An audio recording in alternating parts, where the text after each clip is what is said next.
واضح ان سلسله الاكس 9 من اونر هتبقى بتاعه السوبر هيروز او الناس اللي استخدامها تقيل وعنيف وبتكسر الموبايلات. اكس 9A كان نازل بشاشه ضد الكسر، ودلوقتي اكس 9B موبايل كامل ضد الكسر. طبعا بخصوص جزئيه ان الموبايل مش بيتكسر، فزي ما قلت لك في فيديو اكس 9A الموبايل فعلا مصنوع ومتقفل بطريقه تخليه يستحمل اكتر من الموبايلات التانية، وحصل عليه اختبارات زي اختبارات سقوط مثلا من على ارتفاع متر ومترين والموبايل ما حصلوش حاجه. بس مش معنى كده ان الموبايل مش بيتكسر، لا، لو عايزين نكسره هنكسره، بس هنتعب قبل ما نكسره، وده لانه فعلا بيستحمل اكتر من معظم الموبايلات التانية. بالتالي انت لما بتشتري موبايل زي ده فانت مش بتدور على اقوى امكانيات، بس ثواني، اوعى تفهم من كلامي ان امكانياته ضعيفه، ده انت هتتفاجئ بالخلطه اللي عاملاها اونر في الموبايل ده، واللي فيها شويه حاجات قويه فعلا. وهي دي الخمس مزايا القويه اللي هقولها لك في الاول، واللي هتكون السبب لو فكرت تشتري الموبايل. بعد كده هقول لك تجربتي مع حاجات مهمه زي الشبكات وتجربه الكاميرات، وفي الاخر هقول لك على 8 عيوب او 8 حاجات ممكن ما تعجبكش في اونر اكس 9B. بس كالعاده طبعا قبل ما نبدا عايزك تنزل تعمل لايك لانه بيفرق كتير في انتشار الفيديو، ولو كنت اول مرة تشوفني اشترك في القناة وفعل الجرس.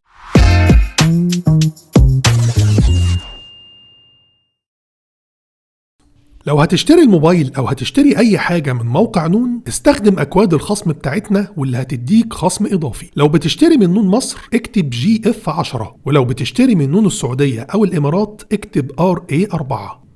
هنبدأ بالمزايا القوية، وأول ميزة لازم نتكلم عنها هي التصميم. على نفس سياسة اونر في السنتين اللي فاتوا بتديك واجهة أمامية في منتهى الجمال، شاشة كيرفد أو منحنية الأطراف، وحجمها هنا كبير جدا حوالي 6.8 بوصة، وبحواف قليلة من كل الجهات، وبنوتش بانش هول في المنتصف بحجم صغير. أما الظهر بقى فاحنا معانا هنا النسخة الأورنج واللي بتيجي بظهر من الجلد الصناعي، باقي الألوان بتيجي بظهر من البلاستيك. طبعا شكل وملمس الجلد لوحده بيدي شياكة أكتر. تصميم الكاميرات شبه الاكس 9A، دايرة كبيرة في منتصف الظهر، لكن المرة دي الدايرة مش فاضية من جوه معمولة باللون الذهبي واللي عامل كونتراست حلو جدا مع الأورنج. لكن مش بس شكل الموبايل وقوة تحمله هي اللي خلت التصميم ميزة قوية، القوة كمان في حاجة تانية. رغم ان الموبايل مصنوع بطريقة مختلفة علشان يستحمل، ورغم ان البطارية زي ما هنشوف حجمها أكبر من المعتاد، ورغم ان الشاشة كيرفد أو منحنية الأطراف، مع ذلك قدروا يعملوا سمك الموبايل أقل من 8 ملي، وده فعلا إبداع. ده غير كمان إن وزن الموبايل خفيف 185 جرام رغم حجمه الكبير، بالتالي مسكة الموبايل في الإيد سهلة وخفيفة جدا.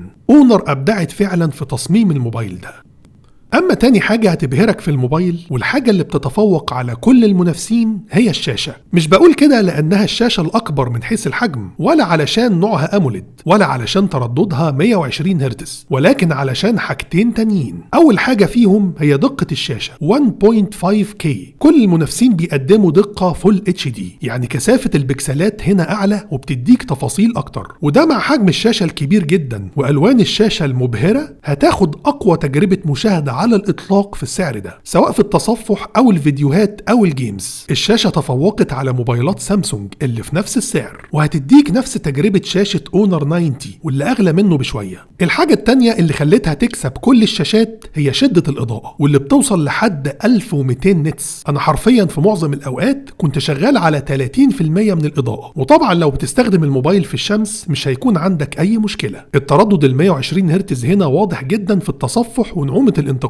وفي وضع الدايناميك بيظبط لك التردد بشكل تلقائي علشان يوازن مع استهلاك البطارية. وطبعا خاصية الأولويز اون ديسبلاي موجودة، واللي بتديك أشكال وتأثيرات جميلة مع واجهة اونر. باختصار شاشة الموبايل من أقوى الحاجات اللي ممكن تشتريها علشانها. وبما اننا اتكلمنا عن الشاشة فاحنا مضطرين نخلي تالت ميزة قوية معانا هي اداء البصمة، وهنقولها بسرعة علشان بعدها هقولك على ميزة كانت مفاجأة بالنسبة لي. الموبايل جاي ببصمة مدمجة في الشاشة، واونر خلاص بقى معروف عنها انها بتقدم واحدة من افضل بصمات الشاشة. البصمة سريعة جدا وعملية، وقليل لما تغلط في قراية صباعك، افضل بكتير من بصمات الشاشة في سامسونج، وبتنافس بصمات قوية زي اللي موجودة في موبايلات اوبو مثلا.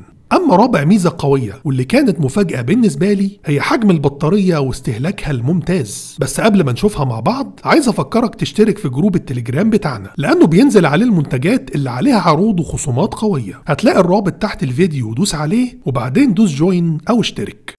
مبدئيا حجم البطارية أكبر من كل المنافسين 5800 ملي أمبير، والحجم ده مع الاستهلاك المثالي اللي بتقدمه واجهة اونر في الموبايل ومع المعالج اللي بيوفر في الطاقة خلى الموبايل ممكن يقعد معاك 3 أيام لو استخدامك متوسط. لما كنت بزود شوية في الاستخدام بصور كتير بالموبايل مثلا مع لعب حوالي ساعة جيمز في اليوم، كان الموبايل بيديني حوالي يومين كاملين بشحنة واحدة. فحجم واستهلاك بطارية X9B من أقوى الحاجات في الموبايل، واللي ليها علاقة برضو بحاجة هنشوفها مع بعض في خامس ميزة قوية وهي المعالج وتجربة الأداء. حصل تطوير كويس جدا في قوة المعالج وحجم الرامات عن النسخة اللي قبلها X9A واللي كان جاي بسناب دراجون 695 مع 8 جيجا رام. X9B جاي بمعالج سناب دراجون 6 الجيل الأول مع 12 جيجا رام. التفوق واضح لصالح X9B وده واضح في تقييم أنتوتو. المنافس الأول للمعالج ده هو سناب 778G. طبعا فرق قوة المعالج مع زيادة حجم الرامات مع استقرار وخفة واجهة اونر خلى تجربة التصفح على الموبايل وفتح التطبيقات والتنقل ما بينها تجربة مثالية في السعر ده. ومش عايزين نكرر كلامنا، ولكن فعلا اونر حاليا بتقدم احسن واجهة خفيفة وسريعة مع انها مليانة انيميشنز واوبشنز كتير وفي نفس الوقت مستقرة وما فيهاش غلطات. فهي جمعت لك معظم مميزات الواجهات التانية وده بيديك واحدة من افضل تجارب الاستخدام في السعر ده. بس برضو دي مش اجمد جزئية في الاداء. اجمد حاجة في الاداء هنا هي تجربة الجيمز، وده علشان 3 اسباب. اولا اعدادات الجرافيك العاليه جدا. PUBG شغاله لحد HDR جرافيك واكستريم فريم او 60 فريم ريت، مش محتاج تنزل بالجرافيك علشان تلعب على 60 فريم، ودي حاجه هتعجب جدا الناس اللي بيحبوا اللعبه. واداء اللعبه على اعلى اعدادات اداء ممتاز، مفيش تقطيع واللعبه شغاله بشكل سلس. ونفس الكلام بينطبق على لعبه زي كول اوف ديوتي بتلعب على اعلى فريم ريت من غير ما تنزل بالجرافيك. الحاجه الثانيه حجم الشاشه الكبير جدا والوانها المبهره واضاءتها العاليه هتديك افضل تجربة مشاهدة وانت بتلعب. والحاجة الثالثة هي حجم البطارية الكبير واستهلاكها الممتاز. باختصار لو عايز تشتري موبايل علشان الجيمز في السعر ده فانا برشح لك بقوة اونر X9B. كده خلصنا المزايا القوية وهندخل دلوقتي على تجربتي مع حاجات مهمة زي الشبكات وتجربة الكاميرات. بس ما ينفعش تكون وصلت معايا لحد هنا ولسه ما عملتش لايك للفيديو ولا اشتركت في القناة.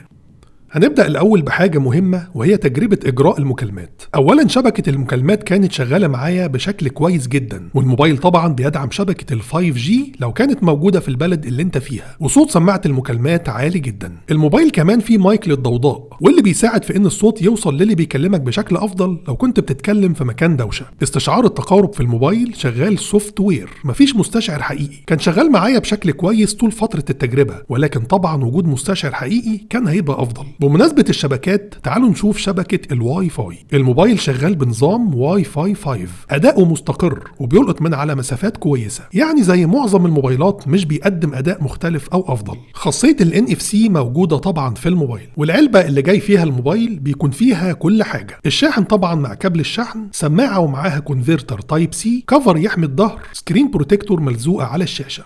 وصلنا لآخر حاجة معانا قبل ما نقول العيوب وهي صور الكاميرات. خلينا نبدأ بأجمد كاميرا فيهم وهي كاميرا السيلفي، دقتها 16 ميجا بكسل زي X9A، ولكن الحقيقة ألوانها مظبوطة أكتر وفي تحسن واضح في المعالجة. الألوان في X9A كانت فاقعة شوية بشكل مش حقيقي، لكن X9B بيدي صور حلوة بكاميرا السيلفي، وتصويرها في إضاءة ضعيفة أفضل برضو، كمية النويز أقل والصورة بتبقى شارب أو واضحة. X9A كان بيزود لك الإضاءة، ولكن علشان يعمل كده كان احيانا بيبوظ الصورة خالص. اما الكاميرات الخلفية في الحقيقة هي اقل من التوقعات، مش بقول انها من العيوب، ولكن الكاميرا الاساسية مثلا دقتها زادت بقت 108 ميجا بكسل بدل 64 في X9A. مع ذلك الوان X9A كانت افضل شوية او مظبوطة اكتر. كده هما الاتنين مش اجمد حاجة في الكاميرات، ولكن X9B الالوان فيه بهتانة شوية. حتى التصوير في اضاءة ضعيفة كان احسن في X9A، والوضع الليلي كان بيعمل تأثير اقوى. مع ذلك برضو في ناس هتبقى الصور بالنسبة لها تمام، ولكن الكاميرا اللي الحقيقة دون المستوى خالص هي الكاميرا العريضة او الوايد انجل. دقتها قليلة جدا 5 ميجا بكسل، الوانها مش مظبوطة وتفاصيلها قليلة. طبعا موبايل بالسعر ده كان محتاج كاميرا عريضة افضل من 5 ميجا بكسل. ده بالنسبة للصور الثابتة.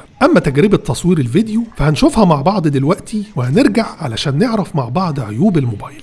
ده تصوير فيديو بموبايل اونر اكس 9 بي. الموبايل بيصور فيديو بالكاميرات الخلفيه لحد دقه 4K على 30 فريم في الثانيه، وبالكاميرا الاماميه لحد دقه فول اتش دي على 30 فريم في الثانيه. الموبايل لا يدعم التثبيت البصري ولكن يدعم التثبيت الالكتروني، ولكن التثبيت الالكتروني شغال لحد دقه الفول اتش دي اللي احنا بنصور عليها دلوقتي. ولكن اقوى ميزه هتقابلك في الموبايل كعاده اونر هي ميزه المالتي فيديو، انك تقدر تنقل ما بين الكاميرات بشكل مختلف وانت بتصور. يعني مثلا زي دلوقتي الشاشه مقسومه نصين ما بين الكاميرا الخلفيه والاماميه، ممكن كمان تصور بالكاميرا الخلفيه بس، ممكن تصور بالكاميرا الاماميه بس، وممكن تنقل ما بين الكاميرا الخلفيه الاساسيه والكاميرا الوايد انجل او العريضه، وتتحكم في الزوم بتاع الكاميرا الاساسيه زي ما احنا شايفين. من الحاجات اللي اونر ضافتها جديد في تصوير الفيديو هي خاصيه النويز ريدكشن، او انها تقلل الضوضاء اللي حواليك وانت بتسجل. كده انا مش مفعلها، فانت ممكن تكون سامع اصوات حواليا، اصوات عصافير او اصوات اي حاجه. افعلها دلوقتي ونشوف الفرق ما بين الصوت دلوقتي والصوت بعد ما نفعلها.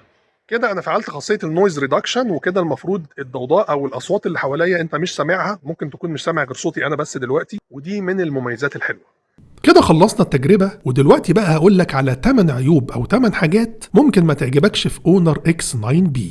العيب الأول هو قدرة الشحن. شيء غريب إنهم بعد ما يزودوا حجم البطارية يقللوا قدرة الشحن، بعد ما كانت 40 واط في اكس 9A بقت 35 واط في اكس 9 بي. طبعا رقم قليل في السعر ده، والموبايل بيشحن بالكامل من 0 لحد 100% في حوالي ساعة وربع. أما العيب التاني فزي ما شفنا في تجربة تصوير الفيديو، وهو إن الموبايل لا يدعم وجود تثبيت بصري وبيعتمد فقط على التثبيت الإلكتروني. معظم الموبايلات في السعر ده بتنزل بتثبيت بصري في الكاميرا الخلفية. العيب التالت هو السبيكر، لأنه مونو مش ستيريو، يعني الصوت بيطلع من السماعة السفلية فقط. جودة الصوت كويسة والصوت يعتبر عالي، ولكن ما ينفعش موبايل في السعر ده ما يكونش جاي بسبيكر ستيريو. رابع عيب خاص بالصوت برضه، وهو إن الموبايل ما فيهوش مخرج سماعة 3.5 مللي، وبيعتمد على تشغيل الهاند فري عن طريق مخرج التايب سي. اما العيب الخامس هو عدم وجود موتور فايبريشن او هابتيك فيدباك في الموبايل، بمعنى ان الفايبريشن بيشتغل بس اثناء رنة الجرس وبشكل تقليدي جدا، مفيش اي اهتزاز بيحصل مع اللمس او التصفح، ودي حاجة بقت موجودة تقريبا في كل الموبايلات في السعر ده. العيب السادس هو ان الموبايل مفيهوش مكان لكارت ميموري، بالتالي هتعتمد على المساحة الداخلية فقط. واخر عيبين هيهموا بعض الناس، وهم اولا ان الموبايل مفيهوش راديو FM، واخر حاجة ان الموبايل لا يدعم خاصية تسجيل المكالمات. دي كانت تجربتنا لأونر اكس 9 بي. ما تنساش تستخدم أكواد الخصم بتاعتنا لو هتشتري أي حاجة من موقع نون، وطبعا ما تنساش تشترك في القناة لو ما كنتش مشترك. مستني تعليقاتكم وأسئلتكم في الكومنتات. أشوفكم إن شاء الله الفيديو الجاي. سلام عليكم.